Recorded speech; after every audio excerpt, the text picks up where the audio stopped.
નમસ્તે મિત્રો, હું છું આપની દોસ્ત કાજલ અને મારી ચેનલમાં આપ સૌનું ખૂબ ખૂબ સ્વાગત છે. મિત્રો, આપ જોઈ શકો છો એ રીતે અત્યારે હું એક રાયણ વૃક્ષની નીચે બેઠેલી છું, પરંતુ હું અત્યારે પાલિતાણામાં નથી, હું અત્યારે રાજસ્થાનમાં છું.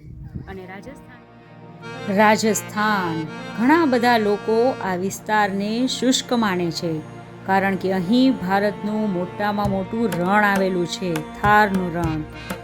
પરંતુ આપ અત્યારે આ વિસ્તારને અમારી નજરે નિહાળી રહ્યા છો. ગ્રામીણ ગામડાઓનું ગામથી આકર્ષણ, અને એમાં લોકોના રંગબેરંગી પોશાક, અને ખાસ કરીને આ ગુઢા લાલ કલરની પાઘડી અને આ પશુધન, આ બધું આ વિસ્તારના આકર્ષણમાં આગવું મહત્ત્વ ધરાવે છે. અમે અત્યારે જે વિસ્તારમાં છીએ ત્યાં આસપાસ હરિયાળી, પશુધન અને પ્રકૃતિ ભરપૂર માત્રામાં જોવા મળી રહી છે. આ બધું જોતાં જ આપણે જાણે એક ભવ્ય વિશ્વમાં હોઈએ એવી પ્રતીતિ થાય છે. વિડીયોમાં આગળ વધતા પહેલાં આપ સૌને હંમેશની જેમ વિનંતી કરવા માગું છું કે આપ જો અમારી ચેનલ પર પહેલી જ વખત વિડીયો નિહાળી રહ્યા હોવ તો ચેનલને સબસ્ક્રાઈબ કરવાનું ભૂલશો નહીં. અત્યારે આપ રસ્તો નિહાળી રહ્યા છો, કાચો પાકો રસ્તો છે અને આપણે આ રસ્તામાં આગળ વધી રહ્યા છીએ. અરાવલી પર્વતમાળાઓના નયનરમ્ય દ્રશ્યો અને એમાં પણ આ વહેતા ઝરણા, આ દ્રશ્ય જાણે આદિ અનાદિ ચિત્રકાર એવા ઈશ્વરની બેનમૂન અવિસ્મરણીય ચિત્રકળા લાગે. આને અનુભવવા માટે અહીં રૂબરૂ હોઈએ તો જ એનો અનુભવ કરી શકીએ. જાણે એ જ માણે એ પંક્તિ અહીં સાર્થક થતી હોય, સાચી પડતી હોય એવું લાગે. અને આટલી વાતો કરતાં કરતાં આપણે પહોંચવા આવ્યા છીએ દિયાણા તીર્થમાં, જે તીર્થ જંગલમાં મંગલની પરિકલ્પનાને સાર્થક કરે છે. અહીંના મૂળનાયક શ્રી મહાવીર સ્વામીની પ્રતિમાજી ખૂબ જ પ્રાચીન છે. તેઓ જ્યારે જીવિત અવસ્થામાં હતા ત્યારે આ પ્રતિમાજી બનાવવામાં આવી હતી. તો આ તીર્થનો ઇતિહાસ, આ જે ભગવાન બિરાજમાન છે એમનો ઇતિહાસ, આ બધું વિડીયો દરમિયાન ખૂબ જ સારી રીતે આપણે જાણશું. તો વિડીયોના અંત સુધી બન્યા રહેજો અને વિડીયોને બને એટલો વધુમાં વધુ શેર કરવા માટે આપ સૌને ખાસ વિનંતી છે. નમસ્તે મિત્રો, હું છું આપની દોસ્ત કાજલ અને મારી ચેનલમાં આપ સૌનું ખૂબ ખૂબ સ્વાગત છે. મિત્રો, આપ જોઈ શકો છો એ રીતે અત્યારે હું એક રાયણ વૃક્ષની નીચે બેઠેલી છું, પરંતુ હું અત્યારે પાલિતાણામાં નથી, હું અત્યારે રાજસ્થાનમાં છું. અને રાજસ્થાનમાં અમે અત્યારે જે તીર્થમાં આવ્યા છીએ, તીર્થનું નામ છે દિયાણા તીર્થ. આ દિયાણા તીર્થમાં આપણું અતિ પ્રાચીન જિનાલય છે અને ત્યાં આગળ બિરાજમાન છે જીવિત મહાવીર સ્વામી. આ જિનાલયને જીવિત સ્વામીનું જિનાલય પણ કહેવામાં આવે છે. અહીં જે પ્રતિમાજી છે મહાવીર સ્વામીની, એ એમના મોટા ભાઈ નંદીવર્ધને ભરાવેલી હતી. આ તીર્થમાં 52 દેરી યુક્ત જિનાલય બનાવવામાં આવ્યું છે. આ તીર્થમાં આખું પર્વતોથી ઘેરાયેલું આ તીર્થ છે. એકદમ શાંત વાતાવરણ છે અને ધ્યાન માટે, સાધના માટે આ તીર્થ છે એ બેસ્ટ જગ્યા છે. કહેવાય છે કે મોટા મોટા ગચ્છાધિપતિઓ ધ્યાનની સાધના કરવા માટે અહીં આગળ સ્થિરતા પામતા હોય છે. અને આ તીર્થ જ્યાં આવેલું છે ત્યાં આજુબાજુમાં કોઈ ગામ નથી કે કોઈ વસ્તી નથી. એકલું માત્ર આ તીર્થ જ છે. ખૂબ જ શાંતિની વચ્ચે જે લોકોને સાધના કરવી હોય અને ભગવાનની ભક્તિ કરવી હોય એના માટે ખૂબ જ શાંતિપૂર્ણ વાતાવરણ મળી રહે છે અને આત્માની નજીક પહોંચવાનો ખૂબ સારો મોકો આપણને મળી રહે છે. સૌથી પહેલાં તો 52 જિનાલયો પર ફરકતી ધજાઓ જોઈને આપણે નમો જીણાણમ કહેશું. જિનાલયના ટોચ પર લહેરાતી ધજાઓ આપણને સંદેશો આપે છે કે જો તમારે પણ ઉપરની તરફ એટલે કે મોક્ષ તરફ જવું હોય તો પ્રભુજીના દર્શન, પૂજન, ભક્તિ ભાવથી કરો અને સદગતિને કરો. અહીં પ્રવેશ દ્વાર પર જ આપણે 2 ગજરાજોને જોઈ રહ્યા છીએ જે આગંતુકોનું સ્વાગત કરતા હોય એવું જણાય છે. શિખરો પરની ધજાઓ હોય છે એ બ્રહ્માંડમાંથી દેવી શક્તિને અને સકારાત્મક તરંગોને મંદિરમાં બોલાવવા માટે રડાર જેવું કામ કરે છે. જિનાલયને જોતાં જ સ્તંભો પર અને તોરણ પર ખૂબ સુંદર નક્કાશી કામ આપણે જોઈ શકીએ છીએ અને સાથે સાથે જ 2 સ્ત્રીઓને આપણે જોઈ શકીએ છીએ જે ઢોલક અને વાંસળી જેવા સંગીતના વાદ્યો વગાડતી જોવા મળે છે. કહેવાય છે કે નાણા, દિયાણા, નાંદિયા, જીવિત સ્વામી વાંદિયા, એટલે કે આ ત્રણેય તીર્થોમાં નાણા, દિયાણા અને નાંદિયામાં જે પ્રતિમાજી છે એ મહાવીર સ્વામી જ્યારે જીવિત અવસ્થામાં હતા ત્યારે બનાવવામાં આવેલી હતી. એક મત પ્રમાણે એવું કહેવાય છે કે મહાવીર સ્વામીની આ વિચરણ ભૂમિ હતી અને અહીં આગળ જ મહાવીર સ્વામીએ કૌશક ધ્યાન કર્યું હતું. ચંડકૌશિક સાપે એમને અહીં જ દંશ આપ્યો હતો. મૂંગથલા અને ભીનમાલમાં એવા શિલાલેખો પણ મોજૂદ છે કે જે પ્રમાણે એવું કહી શકાય કે મહાવીર સ્વામીની આ વિચરણ ભૂમિ હતી. જ્યારે બીજો એક એવો મત પણ પ્રવર્તે છે કે મહાવીર સ્વામી ક્યારેય પણ આ વિસ્તારમાં વિચર્યા જ ન હતા. અને આ જિનાલયમાં જે એક શિલાલેખ જોવા મળે છે જેનું આપ વિડીયો દરમિયાન ફોટો પણ જોઈ શકશો કે જેમાં એવું કહેવાયું છે કે અહીં જે મહાવીર સ્વામીજીની પ્રતિમાજી છે એ સૌથી પહેલાં બિહારમાં એમના ભાઈ શ્રી નંદીવર્ધન દ્વારા સ્થાપિત કરવામાં આવી હતી અને ત્યાર પછી આ વિસ્તારમાં લાવવામાં આવી અને અહીં એ પ્રતિમાજી સ્થાપિત કરવામાં આવી છે. તો આ પ્રમાણે બે અલગ અલગ મતો પ્રવર્તે છે. તો મિત્રો, આપણે દેવ વિમાન જેવું સુંદર જિનાલય જોયું. હવે દર્શન કરીએ અહીંના મૂળનાયક શ્રી જીવિત મહાવીર સ્વામીના. ભગવાનની પ્રતિમાજી શ્વેત વર્ણની લગભગ 90 સેન્ટીમીટરની ઊંચાઈ ધરાવે છે. ભગવાન પદ્માસનસ્થ મુદ્રામાં વિરાજિત છે. ભગવાનની મૂર્તિ પંચતીર્થના પરિકરવાળી છે. નીચે ધર્મચક્ર અને 2 હરણ ઉત્કીર્ણ છે. ભગવાનની પ્રતિમાજી અદ્ભુત વૈરાગ્ય રસથી ભરપૂર અને અમૃત રસ છલકાવતી જોવા મળે છે. આ પ્રતિમાજીની જે કળા છે એના પરથી જ એની પ્રાચીનતા સિદ્ધ થઈ જાય છે. આ ભગવાનના દર્શન કરવાનો અહોભાવ તો આપણને ત્યારે સમજાય જ્યારે જૈન પરંપરાનો ઇતિહાસ એમાં લખ્યા પ્રમાણે, એમાં સંસ્કૃતમાં અમુક લાઇન્સ આપેલી છે કે નાણા દિયાણા નનો નાંદિયા ચ શ્રી જીવિત સ્વામ્ય તમ સરધ્યા સાક્ષાત ચ વીર પ્રભુ દર્શનેન યાભ્ય કૃતાર્થાહ કલિકાલ મર્ત્યાહ. એટલે કે સાક્ષાત વીર પ્રભુના દર્શન માત્રથી કલિકાલના બધા માનવો કૃતાર્થ બને છે. એવા શ્રી જીવિત સ્વામી રૂપી ભૂષણથી શોભાયમાન નાણા દિયાણા અને નાંદિયા મરુભૂમિમાં શોભાયમાન થાય છે. હવે આ જે સંસ્કૃતની લાઇન્સ છે એનો ગુજરાતી અનુવાદ છે. આ બધું સાંભળ્યા પછી આપણે ખરેખર આવા સુંદર ભગવાનના દર્શનથી અહોભાવથી ઝૂમી ઉઠીએ. એટલી સુંદર પ્રતિમાજી છે. ખરેખર સાક્ષાત પ્રભુના દર્શન કરતા હોઈએ એટલા સુંદર ભાવો અહીં આગળ આવે છે. અને હવે આપણે દર્શન કરીએ શ્રી કલિકુંડ પાર્શ્વનાથ ભગવાનના. 5 ફણાયુક્ત આ પ્રતિમાજી છે અને કૌશક મુદ્રામાં આ પ્રતિમાજી આપણે જોઈ શકીએ છીએ. શ્વેત પાષાણમાંથી બનેલી આ પ્રતિમાજી અતિ નયનરમ્ય છે. બધી જ પ્રતિમાજી જોતાં આપણે ખરેખર ભગવત ભાવ ઉપજે એટલી સુંદર પ્રતિમાજી અહીં આગળ આપણે જોઈ શકીએ છીએ. મિત્રો, મહાવીર સ્વામીના 5 કલ્યાણકોની પ્રતિમાજી અહીં રાજસ્થાનમાં અલગ અલગ તીર્થોએ સ્થાપિત કરવામાં આવી છે અને એ ક્યાં ક્યાં એ પણ આપણે આગળ જોઈએ. પરંતુ એ પહેલાં દર્શન કરીએ શ્રી ચિંતામણી પાર્શ્વનાથ ભગવાનના. 7 ફણાઓથી યુક્ત ચિંતામણી પાર્શ્વનાથ ભગવાન કૌશક મુદ્રામાં શ્વેત પાષાણમાંથી બનેલા આપણે જોઈ શકીએ છીએ. તો હવે જાણીએ એ 5 તીર્થો કે જ્યાં પ્રભુના અલગ અલગ કલ્યાણકની પ્રતિમાજી સ્થાપિત કરવામાં આવી છે. પ્રભુજીના ચ્યવન કલ્યાણકની પ્રતિમાજી બ્રાહ્મણવાડા તીર્થ રાજસ્થાનમાં સ્થાપિત કરવામાં આવી છે. પ્રભુજીના જન્મ કલ્યાણકની પ્રતિમાજી નાંદિયા તીર્થ રાજસ્થાનમાં સ્થાપિત કરવામાં આવી છે. દીક્ષા સ્થળની પ્રતિમાજી મોરથલા એટલે કે મૂંઢસ્થલ તીર્થ એટલે કે મૂંગથલા રાજસ્થાનમાં સ્થાપિત કરવામાં આવી છે. પ્રભુજીના કેવળ જ્ઞાનની પ્રતિમાજી નાણા તીર્થ રાજસ્થાનમાં સ્થાપિત કરવામાં આવી છે અને એમના મોક્ષ કલ્યાણકની પ્રતિમાજી દિયાણા તીર્થ કે જ્યાં અત્યારે આપણે પ્રભુજીના દર્શન કરીએ આ તીર્થમાં રાજસ્થાનમાં સ્થાપિત કરવામાં આવી છે. રાજસ્થાનમાં પ્રભુજીના આ 5 કલ્યાણકની પ્રતિમાજી ક્યાં ક્યાં સ્થાપિત કરવામાં આવેલી છે એ આપણે જાણ્યું. તો જો આપણે આ સાઈડ આવતા હોઈએ તો આ બધા તીર્થો કે જે આપણા માટે અતિ કહીએ ને કે અમૂલ્ય કહેવાય, ત્યાંના દર્શન પૂજનનો લાહો જીવનમાં એક વખત તો લેવો જ જોઈએ. મિત્રો, આપને અમારો આ પ્રયાસ ગમતો હોય તો આ વિડીયોને જેટલો બને એટલો વધુમાં વધુ આપના બધા જ ગ્રુપમાં શેર કરવા વિનંતી છે. કારણ કે આવું કરવાથી જ આપણે વધુમાં વધુ લોકો સુધી આવા દુર્લભ તીર્થો જે છે એની માહિતી પહોંચાડી શકીએ અને વધુમાં વધુ લોકો ખૂબ સુંદર ભાવ સાથે આવા તીર્થોના દર્શન પૂજનનો લાભ લઈ શકે. તો મિત્રો, જીનસાસણની સેવા માટેનું અમારું આ જે કપરું કાર્ય છે, બધા અલગ અલગ તીર્થોએ જઈને, પ્રાચીન અર્વાચીન તીર્થોએ જઈને ત્યાંના ભગવાનનું, ત્યાં એ તીર્થોનો ઇતિહાસ, આ બધું અને ઘણી બધી માહિતી એકઠી કરીને આપની સમક્ષ લાવવાનું કાર્ય, જેથી કરીને આપ ખૂબ સુંદર ભાવ સાથે દર્શન પૂજનનો લાભ લઈ શકો.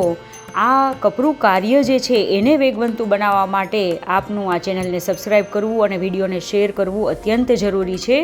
હવે આપ દર્શન કરી રહ્યા છો અહીં ભમતીમાં બિરાજમાન જે બધા તીર્થંકર ભગવંતો છે એમના. અહીં 8મા નંબરની દેરીમાં પ્રાચીન શાંતિનાથ ભગવાન બિરાજમાન છે. એમનો ઇતિહાસ કંઈક એવો છે કે આ દિયાણા તીર્થની નજીક કેર ગામ આવેલું છે. આ ગામમાં શ્રી શાંતિનાથ ભગવાનનું જિનાલય આવેલું હતું. 10મી સદીના સમયમાં આ જિનાલય જીર્ણ થવાથી અહીંની ત્રણેય પ્રતિમાજી અને પરિકરની ગાદીને તે સમયના પૂજારી લાખાજીના પિતાજી જોરાજી દ્વારા લાવીને આ જિનાલયની ભમતીમાં ભગવાનને વિરાજિત કરવામાં આવ્યા હતા. તો આ શાંતિનાથ ભગવાન એટલા પ્રાચીન છે. મિત્રો, મહાવીર સ્વામી વિશે તો આપણે બધા ઘણું બધું જાણીએ છીએ, પરંતુ એમના મોટા ભાઈ શ્રી નંદીવર્ધન વિશે કદાચ આપણે એટલું ના જાણતા હોઈએ. આ બંને ભાઈઓ વચ્ચે કેવો ગાઢ સંબંધ હતો એના વિશે પણ કદાચ આપણે એટલું બધું ના જાણતા હોઈએ. તો આજનો જે સમય છે, આ સમયમાં તો ભાઈઓ વચ્ચે બોલવાના પણ વ્યવહાર હોતા નથી. બાજુમાં બેઠા હોય તો પણ બંને ભાઈઓના મોઢામાંથી એક પણ શબ્દ ના નીકળે એવી પરિસ્થિતિ સર્જાતી હોય છે. ઘણી જગ્યાએ કોર્ટમાં બંને ભાઈઓના ઝઘડા ચાલતા હોય અને એકબીજા વિરુદ્ધના કેસીસ ચાલતા હોય, ત્યારે આપણે એ જાણીએ કે મહાવીર સ્વામી અને એમના મોટા ભાઈ વચ્ચે કેવા ગાઢ સંબંધો હતા, જેથી કરીને એ જાણીને કદાચ આપણામાંના કોઈનું હૃદય પીગળે અને આપણે પણ થોડા બદલાઈએ. તો રાજા સિદ્ધાર્થ અને રાણી ત્રિશલાના પુત્ર અને ભગવાન મહાવીરના મોટા ભાઈ એટલે નંદીવર્ધન રાજા. શ્રી નંદીવર્ધન અને વર્ધમાન એટલે કે શ્રી મહાવીર સ્વામી વચ્ચે અપાર પ્રેમ હતો. રાજકુમાર વર્ધમાન 28 વર્ષના હતા ત્યારે એમના માતા પિતા સાથેનું સ્નેહબંધન તૂટ્યું, એટલે કે માતા પિતા મૃત્યુ પામ્યા. પછી એમણે એમના મોટા ભાઈ નંદીવર્ધન પાસે વૈરાગ્ય લેવાની ઈચ્છા પ્રગટ કરી. આ વાત સાંભળી મોટા ભાઈ નંદીવર્ધનને આઘાત લાગ્યો. એમણે કહ્યું કે માતા પિતાની વિદાયના વિયોગનો ઘા હજુ તાજો જ છે અને હવે મારાથી આ બંધુ વિયોગનો ઘા સહન નહીં થઈ શકે. થોડો સમય થોભી જાઓ. મોટા ભાઈની આવી દશા જોઈને રાજકુમાર વર્ધમાને પણ વધુ 2 વર્ષ સંસારમાં રહેવાનું વિચાર્યું. ફરી 2 વર્ષ પછી રાજકુમાર વર્ધમાને મોટા ભાઈને વૈરાગ્યની વાત કરી તો મોટા ભાઈ શ્રી નંદીવર્ધન મૂર્છા પામ્યા. થોડી વાર પછી સ્વસ્થ થયા. તેઓ જાણતા હતા કે એક ન્યાયી રાજાએ દ્રઢતાથી વચન પાલન કરવું જોઈએ. તેથી પોતાના લઘુબંધુ વર્ધમાનને આશીષ આપતા કહ્યું કે તમે આધ્યાત્મના માર્ગે સુખેથી સંચરો. તમારું આ પ્રસ્થાન અનેકનો પાવન ઉદ્ધાર કરનારો બને. આટલું કહી રાજા નંદીવર્ધન અને કુમાર વર્ધમાનની આંખમાં અનરાધાર અશ્રુધારા વહેવા લાગી અને બંને એકબીજાને ભેટી પડ્યા. રાજકુમાર વર્ધમાને સંસારનો ત્યાગ કર્યો. તે સમયે રાજા નંદીવર્ધને એમને વિદાય આપી અને એમના દીક્ષા મહોત્સવ માટે આખા નગરને રંગબેરંગી ધ્વજ, પતાકા અને તોરણોથી શણગાર્યું. ભગવાન દીક્ષા લે ત્યાર પછી એમના શરીર પર માત્ર દેવદૂષ્ય રહે છે. લોભી સોમશર્માએ ભગવાન મહાવીરના શરીર પરથી પડેલા દેવદૂષ્યના 2 ટુકડા તુણનારને આપ્યા અને એ તુણનારે એ વસ્ત્ર નંદીવર્ધનને 1 લાખ સુવર્ણ મુદ્રા લઈને વેચી દીધું. અહીં પણ આપણને બંધુ પ્રેમ જોવા મળે છે. એ સમયે રાય સિદ્ધાર્થનો કુળધર્મ શ્રી પાર્શ્વનાથ પરંપરાનો હતો. પરિણામે રાજા નંદીવર્ધન અને એમના પત્ની જયેષ્ઠા એમાં દ્રઢ શ્રદ્ધા ધરાવતા હતા, એટલે કે પાર્શ્વનાથ પરંપરામાં દ્રઢ શ્રદ્ધા ધરાવતા હતા. નંદીવર્ધન રાજા અને જયેષ્ઠાએ સમય જતાં શ્રાવકના 12 વ્રતો ગ્રહણ કરીને પોતાનું જીવન સાર્થક કર્યું. એક અનુશ્રુતિ પ્રમાણે પતિ નંદીવર્ધનની અનુમતિ મેળવીને એમની પત્ની જયેષ્ઠાએ ભગવાન મહાવીર પાસે દીક્ષા ગ્રહણ કરી અને આર્યા ચંદનાના સાધ્વી સંઘમાં સંમિલિત થઈ હતી. આમ બંધુ પ્રેમના એક ઉત્કૃષ્ટ ઉદાહરણ રૂપે નંદીવર્ધન રાજા અને વર્ધમાનના બંધુ પ્રેમનું સદાય સ્મરણ કરવામાં આવે છે. તો આવો હતો રાજા નંદીવર્ધન અને ભગવાન મહાવીર વચ્ચેનો બંધુ પ્રેમ. આ બધું સાંભળ્યા પછી આપણે ક્યાંક આપણા આત્માને ઢંઢોળીએ અને આપણી અંદર પણ જો આવી ગાંઠો પડેલી હોય તો એને તોડવાનો પ્રયાસ કરીએ. મિત્રો, આપને આ વિડીયો ગમતો હોય તો લાઈક બટન ચોક્કસથી પ્રેસ કરવા વિનંતી છે. સાથે સાથે વિડીયોને શેર કરતા રહેજો. આ તીર્થ દિયાણા તીર્થ નાની મારવાડની પંચતીર્થીઓમાંનું એક છે. આ દિયાણા તીર્થની આજુબાજુમાં થોડા જ અંતરમાં આપણા ઘણા બધા પ્રાચીન અને ચમત્કારિક ભગવાન બિરાજમાન છે. આ તીર્થોની જાણકારી આપ આ ફોટો દ્વારા મેળવી શકો છો. જેવી રીતે અહીંથી પાવાપુરી 23 કિલોમીટર થાય, અહીંથી ભેરુતારક ધામ 34 કિલોમીટર થાય, અહીંથી જીરાવાલા તીર્થ 53 કિલોમીટર થાય, આબુ રોડથી અહીંનું અંતર 45 કિલોમીટર છે, અહીંથી સ્વરૂપગંજ 17 કિલોમીટર દૂર થાય, અહીંથી નાંદિયા તીર્થ 40 કિલોમીટર થાય, અહીંથી મીરપુર 27 કિલોમીટર થાય, જ્યાં આપણા 108 પાર્શ્વનાથમાંના પ્રાચીન ભગવાન ભીડભંજન પાર્શ્વનાથ ભગવાન બિરાજમાન છે. અહીંથી સિરોહી 42 કિલોમીટર થાય, અહીંથી બ્રાહ્મણવાડા 46 કિલોમીટર થાય. તો આ રીતે પ્લાનિંગ કરીને આવીએ તો ઘણા બધા તીર્થો આપણે ટૂંકા સમયમાં કવર કરી શકીએ.